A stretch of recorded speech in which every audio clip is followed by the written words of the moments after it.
ಕೃಷ್ಣಪುರ ಗ್ರಾಮದಲ್ಲಿ ಚಿರತೆ ಹಾವಳಿ, ಅರಣ್ಯ ಇಲಾಖೆಗೆ ಗ್ರಾಮಸ್ಥರ ಕಳಕಳಿ. ರಾಮನಗರ ಜಿಲ್ಲೆಯ ಕೃಷ್ಣಪುರ ಗ್ರಾಮದಲ್ಲಿ ಇತ್ತೀಚಿನ ದಿನಗಳಲ್ಲಿ ಚಿರತೆ ಹಾವಳಿ ಹೆಚ್ಚಾಗಿ ಗ್ರಾಮಸ್ಥರು ಆತಂಕದಲ್ಲಿದ್ದಾರೆ.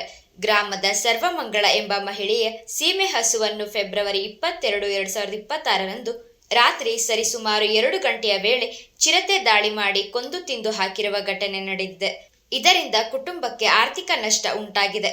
ಇದೇ ರೀತಿ ಗ್ರಾಮದಲ್ಲಿ ಇನ್ನು 2 ರಿಂದ 3 ಹಸುಗಳು ಹಾಗೂ ಕರುಗಳನ್ನು ಚಿರತೆ ದಾಳಿ ಮಾಡಿ ಕೊಂದಿರುವುದಾಗಿ ಗ್ರಾಮಸ್ಥರು ತಿಳಿಸಿದ್ದಾರೆ. ಹೊಲಗಳಲ್ಲಿ ಮೇಯುತ್ತಿದ್ದ ಮೇಕೆ ಮತ್ತು ಕುರಿಗಳ ಮೇಲೂ ದಾಳಿ ನಡೆಸಿರುವ ಘಟನೆಗಳು ನಡೆದಿವೆ. ಒಟ್ಟಾರೆಯಾಗಿ ಚಿರತೆ ಹಾವಳಿಯಿಂದ ಗ್ರಾಮದಲ್ಲಿ ಭಯದ ವಾತಾವರಣ ನಿರ್ಮಾಣವಾಗಿದ್ದು, ಮಕ್ಕಳು ಹಾಗೂ ಮಹಿಳೆಯರು ಹೊರಗೆ ಹೋಗಲು ಹೆದರುತ್ತಿದ್ದಾರೆ.